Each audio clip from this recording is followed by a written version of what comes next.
بسم اللہ الرحمن الرحیم۔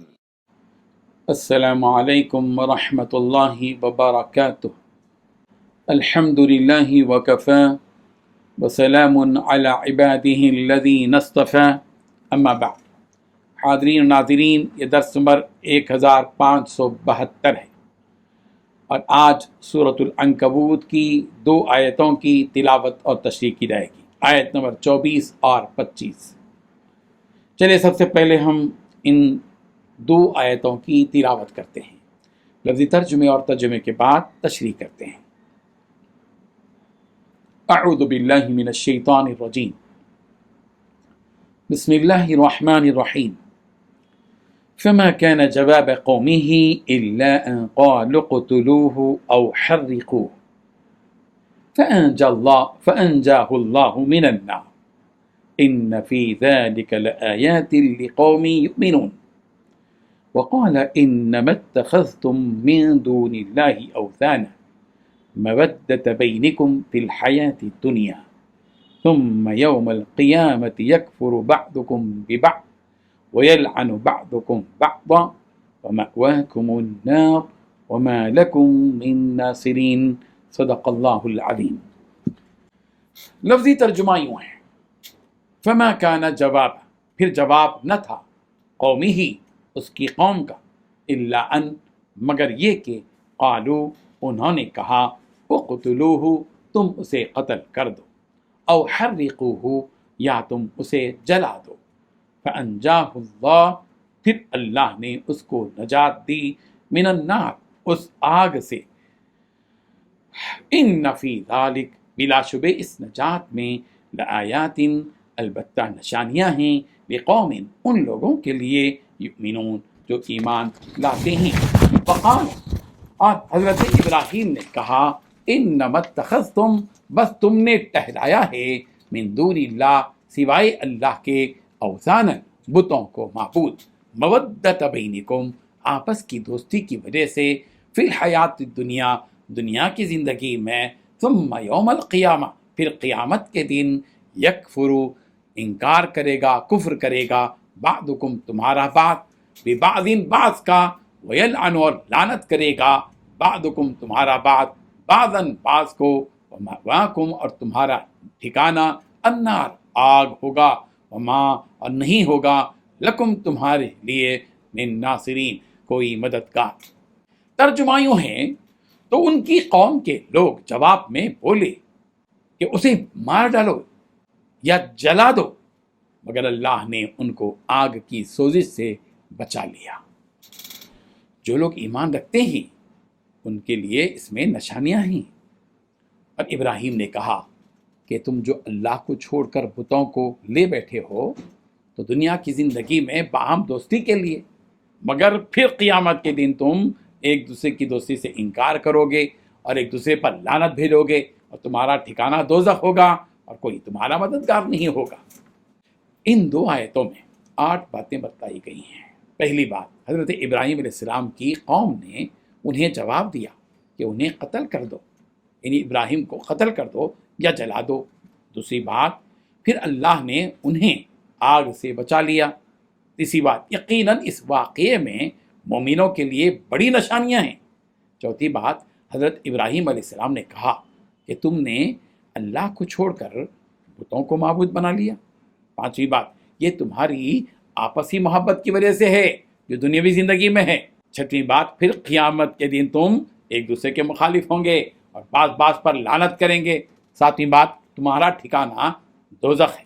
آٹھویں بات، تمہاری مدد کرنے والا کوئی نہیں ہوگا۔ بزرگان محترم، گزشتہ آیات میں یہ بات بتلائی گئی تھی کہ حضرت ابراہیم علیہ السلام نے اپنی قوم سے کہا تھا کہ تم اللہ کی عبادت کرو، اسی سے ڈرو۔ تو ان باتوں کو سن کر حضرت ابراہیم علیہ السلام کی قوم نے ایک دوسرے سے یہ بات کہی تھی کہ ابراہیم کوئی نئی بات کر رہے ہیں ہمارے بتوں کے خلاف، انہیں قتل کر دو یا انہیں جلا دو، اقتلوا او حرقوا، ابراہیم کو یا تو قتل کر دو یا ان کو جلا دو تاکہ یہاں معبودوں کی برائی کرنے والا کوئی باقی ہی نہ رہے۔ جب کسی بھی قوم سے کوئی جواب نہیں بنتا تو وہ قوم کیا کہتی ہے، یہی کہہ دیتی، اسی قسم کی باتیں کہتی ہے کہ انہیں مار ڈالو انہیں جلا ڈالو، انہیں ختم کر دو، ایسی باتیں کرتی ہیں۔ حضرت ابراہیم علیہ السلام کی قوم نے بھی یہی انداز اختیار کیا، جبکہ حضرت ابراہیم علیہ السلام نے ان سے یہ بات کہی تھی کہ دیکھو تم اللہ کو چھوڑ کر اس معبود کی عبادت کرتے ہو جسے تم اپنے ہاتھوں سے بناتے ہو۔ تو جب ان کی قوم کے پاس اس کا کوئی جواب نہیں بن پڑا تو انہوں نے یہی جواب دیا کہ انہیں قتل کر دو یا ان کو آگ میں جلا ڈالو۔ چنانچہ دوسری آیتوں میں بھی اس کا ذکر ہے کہ ان کی قوم نے انہیں آگ میں ڈال دیا، مگر اللہ نے اس آگ کو ٹھنڈی اور سلامتی بنا دیا۔ قلنا یا نار کونی بردا وسلاما علی ابراہیم، ہم نے کہا کہ اے آگ ابراہیم کے لیے ٹھنڈی بن جا، سلامتی بن جا۔ اللہ تبارک و تعالیٰ نے حضرت ابراہیم علیہ السلام کو اس آگ سے نجات عطا فرمائی، اور یہ ایک ایسا واقعہ ہے، حضرت ابراہیم علیہ السلام کو آگ میں ڈالا جانا اور پھر آگ سے صحیح سلام حضرت ابراہیم علیہ السلام کا نکل جانا، اور یہ آگ چھوٹی ایک چولہے کے برابر تھی، پورے لوگوں نے مل کر ایک دہکتی آگ جو میلوں پر مشتمل تھی اتنی آگ جلائی تھی۔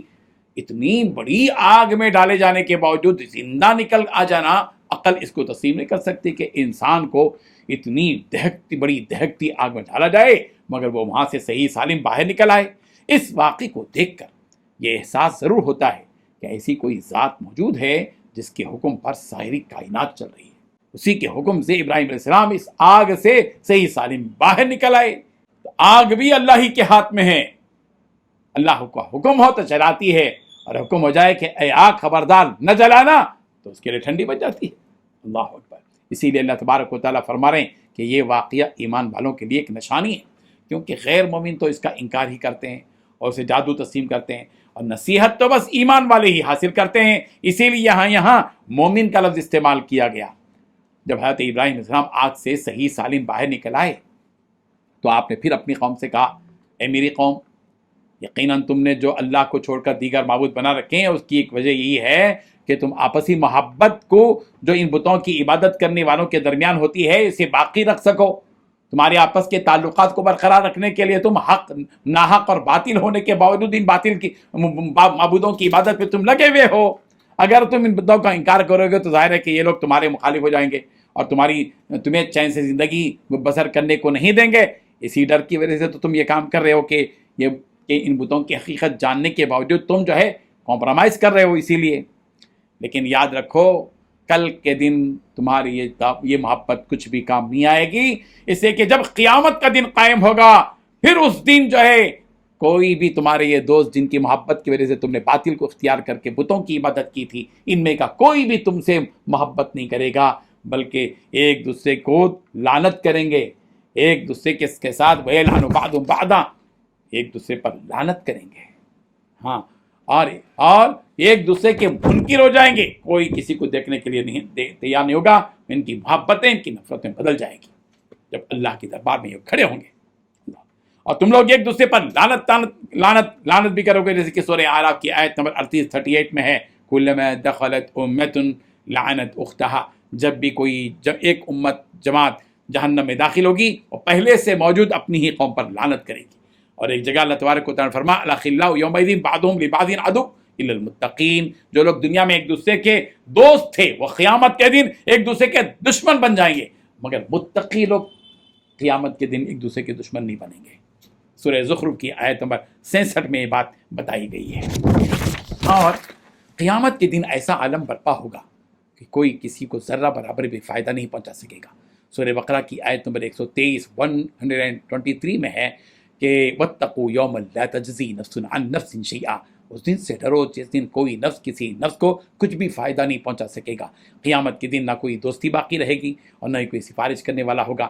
سورہ بقرہ کی آیت نمبر 254 میں یہی بات کہی گئی، یا ایھا الذین آمنوا، اے ایمان والو، انفقوا، تم خرچ کرو، مما رزقناکم، جو کچھ کہ ہم نے تم کو دیا، من قبل ان یأتی یوم، اس دن کے آنے سے پہلے لا بیع فیہ، اس دن کوئی کاروبار نہیں ہوگا، خرید و فروخت نہیں ہوگی، ولا خلہ، کوئی دوستی باقی نہیں رہے گی، ولا شفاع، اور کوئی سفارش کرنے والا بھی باقی نہیں رہے گا۔